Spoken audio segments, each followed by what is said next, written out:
Hello friends, I am Krishna Kanjani from LJ Institute of Engineering and Technology. Welcome to the online lecture series on kinematics and theory of machine. In today's session, we will learn about introduction to mechanisms and machine, that is our chapter number 1. Now today's topic is inversion of mechanism. Okay, so in this session we will learn about inversion of mechanisms, in which we will study the inversion of double slider mechanisms. So let's start this session with first definition of inversion of mechanism. Now the method of obtaining different mechanisms by fixing different link of a kinematic chain is known as the inversion of mechanism. So now how it works? So let's consider that a kinematic chain which is consisting 4 kinematic links. Okay, if we will fix the first link of a kinematic chain, then we can obtain one mechanism. Now if we change the fixation, if we consider that we are fixing link number 2 rather than link number 1, then over here the input and output will be changed. So that will give you the another mechanism, which is a second mechanism which is different from the first mechanism. So in this way the inversion of mechanism is simple, a process in which we will obtain different mechanism by fixing different links of a kinematic chain. In our syllabus we have to learn inversion of 4-bar chain mechanism, inversion of single slider mechanism and inversion of double slider mechanism. Okay, this session is purely dedicated to the inversion of double slider mechanisms. Okay, so let's learn double slider mechanisms. So first, a mechanism which is consisting 2 sliding pairs is known as a double slider mechanism. We will identify in each and every example that which is that 2 sliding pairs, and that will help you to learn about the double slider mechanism. Over here in this diagram you can refer that this one is your slider number 1 and this one is your slider number 2. Okay, so these 2 sliding pairs. So these 2 sliders will form 2 sliding pairs, and this bar will help us to develop 2 turning pairs. So we can simply define that a kinematic chain in which a mechanism which is consisting 2 turning pairs and 2 sliding pairs, then that mechanism will be known as a double slider mechanism. Okay, so let's learn inversion of double slider mechanism, in which we have to learn the first one, that is elliptical Dremel, second one Scotch-Yoke mechanism, and the third one, that is Oldham's coupling. Okay, so let's start with the first one, elliptical Dremel. Now as the name indicates, it is a mechanism which will help us to trace elliptical shapes. Okay, so let's first identify kinematic links in this mechanism. So over here the first one, that is link number 1, is your slider. Over here you can refer that in this mechanism this slider will be termed as link number 1. This slider is connected with a bar which is your link number 2, and this bar is connected with link number 3. Now both this slider will be moving with respect to some fixed point. So this fixed point, that is your fixed frame, is termed as your link number 4. Okay, now how it will work? So over here you can refer in this diagram. So as you will give input to this bar, so as the bar is rotating, and this with the rotation of this bar, your slider number 1 and slider number 3 will be sliding inside this frame. Over here the slider number 1 will be sliding in horizontal direction and slider number 2 will be sliding in vertical direction. Now over here we have considered the P point over here, that's why we are getting this elliptical shape in this way. If we consider this P point over here at any point in this bar, then that will help us to trace the ellipse which is in a larger size compared to this point.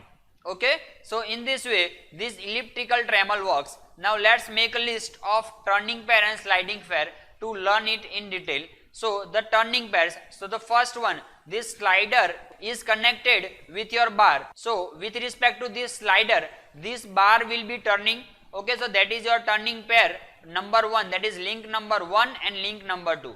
Now similarly your link number 2, that bar is again connected with slider number 2. So that is also making a turning pair. So that's why that is link number 2 and link number 3, that is your second turning pair. Now make a list of sliding pair. So now this link 3 is sliding in this frame of link number 4, that is your fixation. So that is your sliding pair number 1, and similarly your slider number 1 is again fixed inside this frame which is moving in horizontal direction. So that will form another sliding pair, that is sliding pair number 2, which is link number 1 and link number 4. Okay, so while writing in examinations, you have to make list of all these turning pair and sliding pair and have to explain the working of elliptical Dremel. Okay, now let's learn the second inversion, that is Scotch-Yoke mechanism. In this diagram, you have to identify your different 4 kinematic links. So the first kinematic link is your fixation. So this fixation point, similarly this fixation point with respect to which your slider will be moving in horizontal direction. Okay, so these all points are termed as your fixation, that is link number 1. Now with respect to this link number 1, your link number 2 is your crank, which is able to rotate completely inside this frame. Okay, so that is your link number 2. Now this link number 2, at the end of this link number 2, you have connected one slider, that is your link number 3, and this slider is able to move, or we can say slide vertically inside this frame. So this frame will be your link number 4. Okay, so let's refer working of this mechanism. So in this diagram you can refer that this fixation is your link number 1, and with respect to this fixation your crank is rotating, that is your link number 2. Now due to rotation of this crank link number 2, your slider, or we can say this pin over here, so this pin is able to slide, so that's why it is termed as a slider. So this pin is connected at the end of crank, so that's why it is a part of crank as well as it is inside your link number 4, and this pin, that is your link number 3, is sliding inside your link number 4, which is sliding in horizontal direction. So over here we have 2 sliders, first slider that is moving in vertical direction and the second slider which is moving in horizontal direction. Okay, now this mechanism can be extended by both the directions working. So if we refer over here, then if we will rotate this crank, so it will slide this slider in horizontal direction, which will produce 2 directional motion in left side as well as right side also. Okay, so let's make a list of kinematic pairs in this mechanism. So the first turning pairs, so link number 1, that is your fixation, and your link number 2 crank. So with respect to this fixation, your crank is rotating with number 1 and link number 2, that is crank, and your frame is your first turning pair. Now second turning pair, this link number 2 is making or turning with respect to your slider. If you refer this slider over here, then with respect to this slider, this has to turn. Otherwise, if you are considering this one as a whole fixation body, then this rectangle will also rotate and it will move in another direction. Okay, so over here you have to allow pin joint over there. Okay, so if you consider pin joint at the end of link number 2 and link number 3, so that will form again your turning pair, that is link number 2 and 3. Now link number 3 is your this slider which is sliding inside this link number 4. So that is your first sliding pair, and this link number 4 is sliding with respect to this fixation in horizontal direction. So that is your second sliding pair. So in this way, in this mechanism, we have 2 turning pair and 2 sliding pairs. So that's why it is also known as a double slider mechanism. Okay, so this is a Scotch-Yoke mechanism which is helpful in cutting actions. Most of the mechanisms you will see in your workshops where you want to cut with the hacksaw blades, then this continuous action of hacksaw blade working can be developed with this Scotch-Yoke mechanisms. So this is the second inversion of double slider mechanism, that is Scotch-Yoke mechanism. Now the third inversion, that is Oldham's coupling. Now as the name indicate, it is a coupling device. Now coupling is a device which is used to connect 2 shafts. Okay, so now if we refer over here, then this one is your driving shaft, that is your link number 1, let's consider, and this one is your driven shaft, that is your link number 3. Now if you want to connect 2 shafts, then you can directly accommodate with the help of a coupling. But now in this mechanism, if you refer, then your link number 1, that is your shaft A, and shaft B is slightly misaligned. They are not in a same line.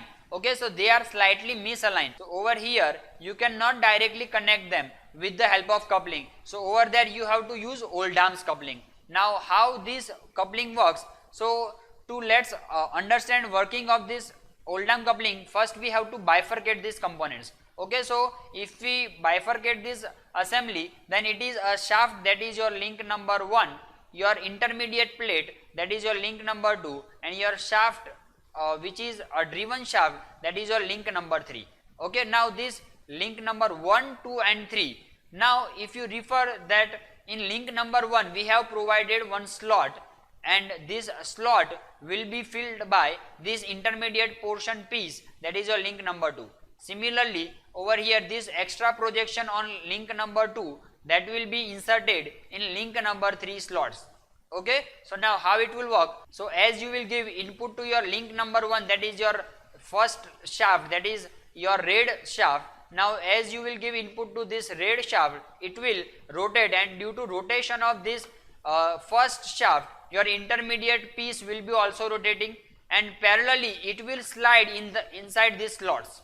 Similarly these slots are also provided at link number 3, so it will also slide in link number 3. Okay, so over there they will form two sliding pairs, that is with respect to link number 1 and 2, and similarly 2 and 3.